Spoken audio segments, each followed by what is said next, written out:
Hello दोस्तों, स्वागत है आप सभी का इलेक्ट्रॉनिक स्टडी यूट्यूब चैनल पर। नमस्कार। आज के अपने इस वीडियो में हम बात करने वाले हैं आपकी बीटीसी डीएलएड फर्स्ट सेमेस्टर से, जी हाँ प्रथम सेमेस्टर से, आपके मॉडल क्वेश्चन पेपर 2019 को लेकर के। तो ये आपका भाग 1 है, विज्ञान शिक्षण। यहाँ पर साइंस सब्जेक्ट का जो मॉडल पेपर है उसको लेकर के हम बात करेंगे, साइंस टीचिंग। तो अगर मैं बात करूँ इनके जो है लेक्चर्स को लेकर के, तो काफ़ी कुछ जब आप लोग बीटीसी डीएलएड प्लेलिस्ट में जा करके चेक करेंगे तो वहाँ पर आपको देखने को मिल जाएगा बीटीसी डीएलएड स्टडी मटेरियल करके है, ठीक है। और अगर बात की जाए संस्कृत वगैरह को लेकर के, या 2018 का सॉल्व मैंने बहुत पहले ही करके डाल दिया था, लेकिन आप लोग थोड़ा सा सर्च करते नहीं हो जो है, तो वहाँ पर जा करके देखिएगा। यहाँ पर मैं वीडियो की लिंक में, डिस्क्रिप्शन में ये वीडियो है, यहाँ पर आपका डिस्क्रिप्शन होगा, उसमें मैं जो है जो लिंक दे दूंगा, जो आपका संस्कृत का सॉल्यूशन है। संस्कृत में जो इम्पोर्टेंट आपके कैसे आप धातु रूपों को कैसे याद करोगे या फिर कैसे ट्रांसलेशन करोगे, सभी को आपको जो है वो देखने को मिल जाएगा, ठीक है। तो आप लोग एक बार जा करके डिस्क्रिप्शन ज़रूर चेक करिएगा। ये पार्ट 1 है। पार्ट 2 होप सो आज ही मैं दे दूंगा, तो आपका विज्ञान कंप्लीट हो जाएगा, विज्ञान शिक्षण। और मॉडल पेपर भी उसका संस्कृत का बना हुआ है पहले से, तो वो आप लोग देख सकते हो, और साथ में 2018 का क्वेश्चन पेपर, तो आपका वो भी कंप्लीट हो जाएगा। चलिए देखते हैं कौन कौन से सवाल इसमें देखने को मिलते हैं। आप अनअकैडमी पर भी जाकर के मुझे फॉलो कर सकते हैं, वहाँ पर मैं आपको दिख जाऊँगा। वहाँ पर भी शिक्षण अधिगम के सिद्धांत अभी सुबह सुबह मैंने पढ़ा है कि अपेक्षित अधिगम स्तर और सारी चीज़ें क्या होती हैं, आप ही का है शिक्षण अधिगम के सिद्धांत के तहत, ठीक है। नवीन विधाएं उपागम सब पढ़ा चुके हैं वहाँ पे, तो आप जा करके चाहो तो पढ़ सकते हो। उसकी भी लिंक आपको डिस्क्रिप्शन में मिल जाएगी। महेश मिश्रा नाम से सर्च करोगे तो भी प्रोफाइल दिख जाएगी। लिखा हुआ प्रकाश संश्लेषण क्रिया को जो है वो देखने को मिलती है। दोस्तों जब आप फोटोसिंथेसिस की बात करते हो, जी हाँ, तो किस तरीके से कार्बन डाइऑक्साइड और जो है आपका जल मिल करके 6CO2 + 6H2O, आपका C6H12O6 जो है, और उसके साथ में जो है जल आपका निकल रहा होता है वहाँ पे, वो बना रहे होते हैं। उस समीकरण को आप जो है बहुत अच्छी तरीके से याद करके जाइएगा। याद करके मतलब जब आप 2-3 बार लिखेंगे तो आपको खुद ही समझ में आ जाएगा, ठीक है। तो प्रकाश संश्लेषण क्या है, कहाँ देखने को मिलती है, तो ध्यान रखिएगा पौधों में लिखते हो तो भी आप पूरी तरीके से सही नहीं हो सकता है, सूखे पौधे हों, हरे पौधों में देखने को मिलता है। इसमें बिल्कुल से गलती मत करिएगा। जो आपके ग्रीन प्लांट्स होते हैं उनमें देखने को मिलता है। क्लोरोफिल पाया जाता है पत्तियों में जो है, ठीक है, जिसको पर्णहरित या हरित लवक आप जो भी कह लो उसमें, ठीक है।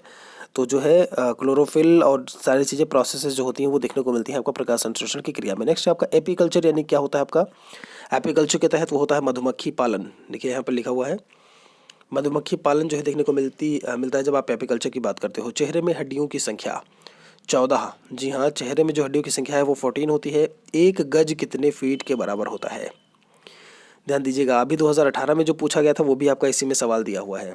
इंच, फीट, वर्ग मीटर, ये सारी चीज़ें पूछ लेता है, ठीक है। तो 1 गज जो है वो 3 फीट के बराबर है, कहीं कहीं 9 स्क्वायर फीट लिखा होता है, तो वो 3 3 9 हो जाएगा आपका, स्क्वायर फीट में हो जाएगा वो।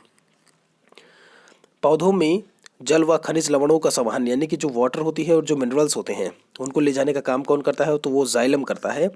और भोज्य पदार्थों को जो संवहन का काम होता है वो करता है फ्लोएम।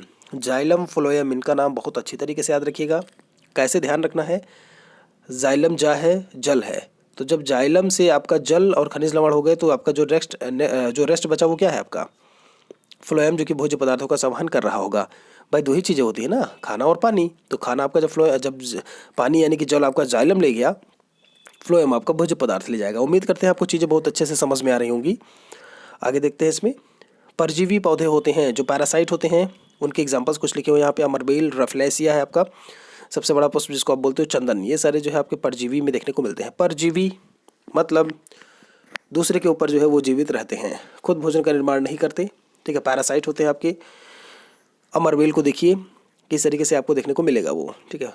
पौधों में वाष्पोत्सर्जन की क्रिया होती है, यहाँ पर ट्रांसपायरेशन की बात हो रही है। वाष्पोत्सर्जन क्या होता है, जहाँ पर काफ़ी मात्रा में जल की हानि होती हुई दिखाई देती है। कहाँ से, जो पत्तियों में जो छिद्र होते हैं ना, जो रंध्र होते हैं, उनको स्टोमेटा बोलते हैं।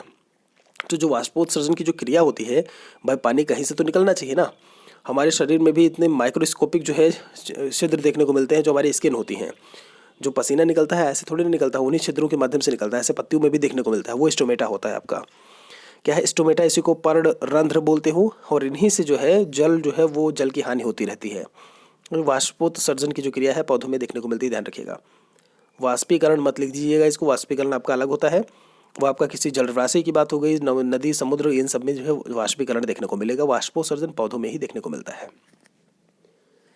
स्वपोषी और परपोषी पौधे कौन से होते हैं? Autotrophs and heterotrophs. अच्छी तरीके से स्वपोषी जो अपना भोजन स्वयं बनाते हैं। स्वपोषी पोषण करना, खुद का पोषण करना स्वपोषी होते हैं प्लांट्स, ठीक है, जो खुद अपना भोजन बनाते हैं। और परपोषी क्या होते हैं? जीव जंतु जो कि पौधों पर डिपेंडेंट होते हैं, ठीक है, दूसरों के ऊपर जो है दूसरे से अपना पोषण जो है प्राप्त करते हैं, न्यूट्रिशन प्राप्त करते हैं, वो आपके परपोषी पौधे कहलाते हैं। आगे बात कर लेते हैं इसमें। मानव दांत के प्रकार लिखा हुआ है, 4 प्रकार के होते हैं इंसाइजर्स, आपके कैनाइंस होते हैं, मोलर्स और प्री मोलर्स, ध्यान रखिएगा। ये होते हैं आपके कृंतक, रत्नक, अग्रचवर्णक और पश्चवर्णक, या कहीं पे प्रचवर्णक या चवर्णक लिखा होता है, ठीक है। ये 4 प्रकार होते हैं दांत के, बहुत अच्छी तरीके से इसको ध्यान रखिएगा। अग्न्याशय की लैंगरहैंस की दूपिकाएं इंसुलिन का श्रावण करती हैं। श्रावण ऐसे लिखोगे आप, यहाँ पे टाइपिंग थोड़ा गड़बड़ हुआ है, ठीक है, श्रावण करके लिखा है, श्रावण करती हैं, ठीक है।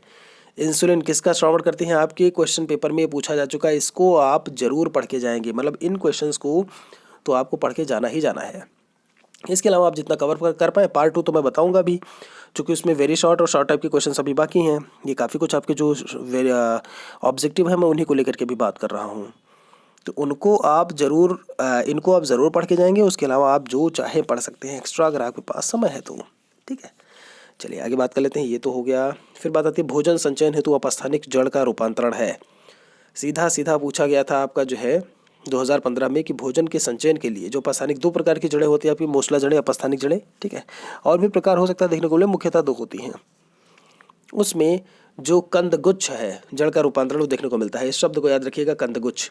ऑप्शंस में अभी के तर्क रूप, परणाभ स्तंभ, कुंभी रूप दिया हुआ था, उसमें कंदगुच्छ भी है। आंसर आपका कंदगुच्छ। कोण का मात्रक क्या होता है? रेडियन होता है। जो आप एंगल की बात करते हो ना, ये इसका जो मात्रक है वो रेडियन होता है आपका, रेडियन। स्टेरेडियन भी दिया होता है ऑप्शन में, तो स्टेरेडियन मत लिख दीजिएगा, थोड़ा सा ध्यान रख के लिखिएगा। एम्पियर मोल, ये आपका 2015 का ही सवाल है, बीटीसी। उपापचय क्रिया की प्रक्रियाएं जो है 2 प्रकार की उपापचय क्रियाएं देखने को मिलती हैं। समतल पर गाड़ी का ढकेलना गुरुत्व का उदाहरण नहीं है। देखिए गुरुत्व क्या होता है आपका, ग्रेविटेशन की जब आप बात कर रहे होते हो, जैसे ऑप्शंस में आपका दिया होता पेड़ से पत्तों का गिरना, तो भाई पृथ्वी में गुरुत्वाकर्षण लगती है तभी तो पेड़ से पत्ते गिर रहे हैं। फिर आपने बॉल उछाली, वो धरती पर आ गया, वो भी गुरुत्वाकर्षण को दिखाता है। पहाड़ से पत्थर का टूट करके नीचे लुढ़कना, ये भी गुरुत्वाकर्षण को दिखाता है। जबकि समतल पर गाड़ी का ढकेलना, आप उसको क्या है, आप तो पहले से ही अर्थ सरफेस पे हो, तो आप धक्का दे रहे हो, वो एक्सटर्नल फोर्स है वो, ठीक है, वो आपका जो है ग्रेविटेशनल फोर्स नहीं होगा। फिर वहाँ पे तो आप ग्रेविटेशनल फोर्स के विरुद्ध आप काम कर रहे हो, वो रोक रहा है एक तरीके से, आप चल रहे हो। या ये भी कह सकते हो कि जो आपका फ्रिक्शनल फोर्स होता है, घर्षण बल, तो ज़्यादा अंदर जाने की जरूरत नहीं है। समतल पर गाड़ी का ढकेलना जो है वो आपका जो है गुरुत्व का उदाहरण इनमें से नहीं होगा, ठीक है। चलिए आगे बात कर लेते हैं। पत्तियों द्वारा कायिक प्रवर्धन होता है, ब्रायोफिल्म करके एक दिया हुआ था। कायिक प्रवर्धन की जब आप बात करते हो, वेजिटेटिव रिप्रोडक्शन आई थिंक, बिल्कुल, तो कायिक प्रवर्धन ब्रायोफिल्म, ये आपको देखने को मिलेगा ऑप्शंस में। वैलिसनेरिया करके, अदरक, सेजिटेरिया, मैं सारे पेपर के सॉल्यूशन बता चुका हूँ, 15, 16, 17, 18 नहीं बताया था, 18 भी यहाँ पर कंप्लीट हो जाएगा, ठीक है। आप लोग थोड़ा सा सर्च करेंगे, लगभग 960-70 वीडियो के आसपास हैं इलेक्ट्रॉनिक स्टडी पर, प्लेलिस्ट मैंने बना रखी है, आप लोग थोड़ा सा खोजेंगे तो अलग अलग सब आपको दिख जाएगा। छुई मुई पौधों में उत्तेजनशीलता को दर्शाती है। जी हाँ, उत्तेजनशीलता जो है वो छुई मुई के पौधों में देखने को मिलती है, ठीक है। आगे देख लेते हैं। फिर सर्वदाता रक्त समूह है। सर्वदाता मतलब सबको दिया जा सके, ध्यान रखिएगा, वो आपका ओ होता है, रक्त समूह ओ, ठीक है। और जो सर्वग्राही है वो आपका ए बी होता है। रक्तदाब का मापन किससे किया जाता है? वो आपका स्फिग्मोमैनोमीटर होता है, स्फिग्मोमैनोमीटर, ठीक है। उसके बाद बात आती है जो है, ये याद रखिए, विटामिन शब्द किसने दिया था? तो फंक ने दिया था, ऐसे नाम लिखोगे आप, फंक। विटामिन शब्द जो है फंक ने ही बोला था, चावल की छीलन से उन्होंने देखा था किस तरीके से जो भी विटामिन मिले थे। फिर बात आती है वाटर सॉल्युबल विटामिन को लेकर के, जल में घुलनशील और वसा में घुलनशील विटामिन। तो जल में घुलनशील, सबसे पहले आपको जल की ज़रूरत होती है, तो BC बिफोर क्राइस्ट याद रखिएगा, BC और वाटर याद रखिएगा, ठीक है। जल की महत्ता सबसे पहले होती है और सबसे पहले BC आया था बिफोर क्राइस्ट, तो विटामिन बी और विटामिन सी हो जाएंगे। रेस्ट ऑफ द जो विटामिन बचते हैं वो आपके वसा में घुलनशील होते हैं, यानी कि फैट सॉल्युबल होते हैं। और एक चीज़ का ख्याल रखिएगा, जो जल में घुलनशील हैं वो वसा में अघुलनशील होंगे, और जो वसा में घुलनशील है वो जल में अघुलनशील होंगे। आपसे ऐसे भी पूछ सकता है, दोनों चीज़ों का ख्याल रखिएगा। बाकी डिटेल में आप पढ़ सकते हो लेक्चर्स में, मैंने vitamin A, B, C, D, E के सब बताया हुआ है, ठीक है। रक्त का थक्का किस तरीके से आपका विटामिन के, आपका ये रतौंधी से संबंधित आपका विटामिन बी बेरी हो गया, विटामिन सी स्कर्वी रोग से संबंधित जो है एस्कॉर्बिक एसिड जो होता है, विटामिन डी आपका हो गया, ठीक है, जो आपका ऑस्टियोमलेशिया ऑस्टियोपोरोसिस हो गया या रिकेट्स से संबंधित होता है, सभी के बारे में बात हम कर चुके हैं। तो इसको एक बार आप देख ज़रूर लीजिएगा विटामिन को लेकर के। इनमें से उभयचर प्राणी कौन सा है? कछुआ, खरगोश, चूहा, गाय, ये ऑप्शंस में दिए हुए थे। बीटीसी 2016 का सवाल है। कछुआ इसमें उभयचर होगा। उभयचर मतलब एम्फीबियंस होते हैं, सतह पर भी रह लेंगे और जल में भी रह लेंगे।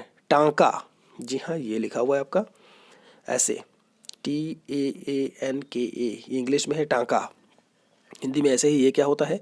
तो सिलाई करने की एक विधि है टांका, ध्यान रखिएगा। जल संचयन दिया हुआ था बांग्लादेश की मुद्रा, लेकिन बांग्लादेश की मुद्रा आपकी क्या है? टका है, टांका नहीं है। गलती से जो है ये मत लगाइएगा, वो टका है, टांका अलग है आपका। सिलाई करने की एक विधि। न्यूटन का क्रिया प्रतिक्रिया का नियम, एक्शन रिएक्शन लॉ होता है, वो कौन सा लॉ है आपका? तो वो आपका तृतीय नियम है। जी हाँ, तीसरा नियम आपका क्या है? न्यूटन का एक्शन और रिएक्शन। जैसे आपने दीवार पर गेंद मारी और फिर वहाँ से गेंद वापस आ गई, आपने एक्शन किया, दीवार पर गेंद फेंकी, प्रतिक्रिया क्या हुई जो है? गेंद वापस आ गई। ये तीसरा नियम है, ठीक है। बाकी यहाँ पे न्यूटन के 3 नियम देखने को मिलते हैं, उनमें से तीसरा नियम यही है। 1 फुट, ये आपका जो है 2018 का सवाल है। डीएलएड 2018 में पूछा गया था कि 1 फुट जो है, ये फुट लग गया, फुट कर लीजिएगा। 1 फुट कितने सेंटीमीटर के बराबर होता है? तो 30.48, ठीक है, ध्यान दीजिएगा। सुषुप्त पौधा किसे कहते हैं? सुषुप्त पौधे की जब बात होती है मित्रों, तो एक चीज़ ध्यान रखिएगा, सुषुप्त पौधा मतलब अभी वो एक तरीके से जो बीज होते हैं उस समय वो आपके एक्टिव स्टेट में नहीं होते हैं, सक्रिय अवस्था में तो होते नहीं आपके, वो उनको सुषुप्त पौधा बोलते हैं बीजों को। दौड़ने हेतु उपयुक्त अनुकूलित प्राणी, तो वो एंटीलोप है आपका। इसका भी ध्यान रखिएगा, क्या लिखा है? एंटीलोप लिखा हुआ है, ठीक है। आगे बात कर लेते हैं इसमें। फिर वह बल की इकाई जो है वो डाइन होती है। बल की इकाई क्या है? डाइन है। अपकेंद्रण देखिए होता क्या है, जब आप जो है अलग कर रहे होते हो, एक चीज़ का ख्याल रखिएगा, जैसे दूध से आपका जो है अलग करना, मक्खन निकाल रहे हो आप उनमें से या कुछ भी कर रहे हो ऐसे में, तो वो अपकेंद्रण को जो है शो कर रहा होता है, अपकेंद्रण को वो बता रहा होता है, ठीक है। तो इस चीज़ को भी आप लोग ख्याल रखिएगा कि अपकेंद्रण आपका होता क्या है। ये तो बात हो गई जो है आपका और यहाँ पर जो बल की इकाई है वो आप ध्यान रखिएगा, ये सीजीएस पद्धति में डाइन दिया हुआ है, इसमें कंफ्यूज मत होइएगा। और अपकेंद्रण जो हो गया वो भी हम बात कर चुके हैं। फिर बात आती है, एक दिया हुआ है यहाँ पर क्वेश्चन, पत्र प्रकलिका, मैं इसकी बात कर रहा हूँ। जो पत्र प्रकलिका है ये पूछा है, जो पत्र प्रकलिका है ये किसका रूपांतरण है? तो ये पत्ती का रूपांतरण है, इसका भी ख्याल रखिएगा। चलिए आगे बात कर लेते हैं इसमें। MKS पद्धति, MKS ये आपका क्या होता है? M है, K है, S है, ये हो गया मीटर, ये है किलोग्राम और ये है आपका सेकंड। समय का मात्रक सेकंड में होता है, किलोग्राम का आपका जो है वो वही भार का किलोग्राम में, और मीटर आपका दूरी का हो गया। तो इसको भी ख्याल रखिएगा बहुत अच्छी तरीके से, ठीक है। यहाँ पर गति के जो नियम है, न्यूटन के गति के नियम आपके तीनों, तो जो द्वितीय नियम है F=m×a, ये ध्यान रखिएगा, पढ़ के जाइएगा बहुत अच्छी तरीके से कि आपका ये होते क्या है, ठीक है। कहने का मतलब है आपको तीनों नियम पता होने चाहिए कि हैं क्या, ठीक है। आगे देख लेते हैं। जब आप बात करते हो दोस्तों गलफड़े को लेकर के, देखिए यहाँ पर लिखा हुआ है गलफड़े, तो जो मछलियाँ होती हैं वो गलफड़े से सांस लेती हैं, फेफड़े नहीं होते उनके, गलफड़े होते हैं, ध्यान रखिएगा। पेशीय बल, मान लीजिए कोई आदमी भार उठा रहा है ना, जैसे अगर वो भार उठा रहा है कुछ भी है, आप ऐसे बोल सकते हो कि पहलवान को भार उठाने में जो लगने वाला बल है वो कौन सा होता है? पेशीय बल होता है आपका। बीटीसी 2017 का सवाल है, जो गलफड़ा वाला है बीटीसी 2017 का सवाल है। इन सब चीज़ों का ख्याल रखिएगा। जल क्या है? एक यौगिक है, एक कंपाउंड है, ठीक है। अच्छी तरीके से मिश्रण और वो मत लिखिएगा, बहुत अच्छी तरीके ध्यान रखिएगा। इनमें से मछली का अनुकूलन अंग कौन सा नहीं है? मछली का अनुकूलन अंग कौन सा नहीं है? धारा रेखित शरीर, गलफड़े, पंख और फेफड़ा, ये ऑप्शंस में दिए होते हैं। तो धारा रेखित शरीर भी जो है देखने को मिलता है उनमें, गलफड़ों से वो सांस लेती हैं, पंख तो होते ही होते हैं, फेफड़ा जो है मनुष्यों में देखने को मिलता है, मछली में नहीं होता है। तो फेफड़ा आपका क्या है? एक अनुकूलन अंग नहीं है। अनुकूलन मतलब जो उनके लिए ज़रूरी हो, उपयोगी हो।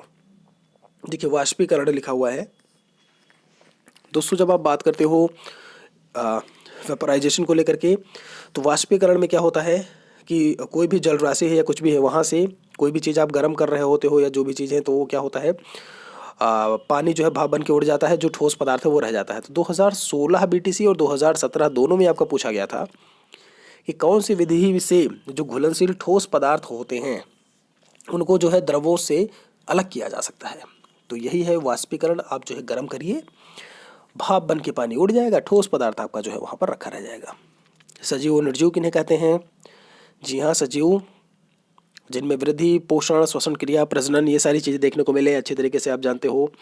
ठीक है, लिविंग बींग्स बोलते हैं उनको, एग्जाम्पल आप देख सकते हो। और जिनमें जीवन नहीं होता है, जिनमें वृद्धि, पोषण, श्वसन क्रियाएं देखने को नहीं मिलती हैं, वो आपके निर्जीव होते हैं। एक चीज़ का ख्याल रखिएगा, आपसे अगर पूछता है सजीव और आपसे पूछता है निर्जीव, ये मत लिखिएगा जिनमें जान होती है वो सजीव होते हैं, जिनमें जान नहीं होती निर्जीव होते हैं। ये सब जानते हैं। मैंने क्या बोला अभी? जिनमें वृद्धि, पोषण, श्वसन क्रियाएं, प्रजनन ये सारी देखने को मिले वो होते हैं सजीव, और जिनमें ना मिले देखने को ये सारी क्रियाएं वो होते हैं निर्जीव। ठीक है। पर्णहरित क्लोरोफिल पत्तियों में पाया जाता है और इन्हीं के कारण पत्तियों का रंग जो है हरा होता है।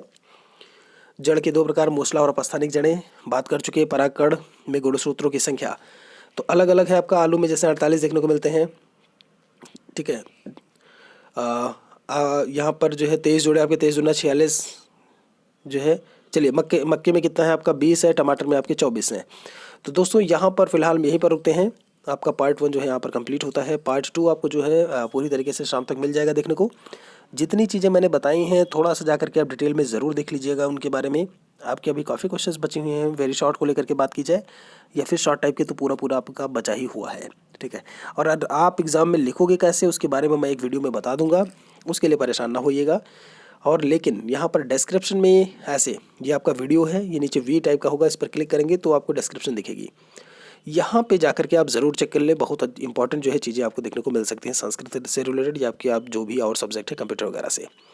जल्दी मिलते हैं अगले वीडियो में। वीडियो को शेयर करते रहें दोस्तों के साथ में भी, अपने सहपाठियों के साथ में भी। नेक्स्ट वीडियो में जल्दी आते हैं एक नए टॉपिक को लेकर के। Thanks for watching this video.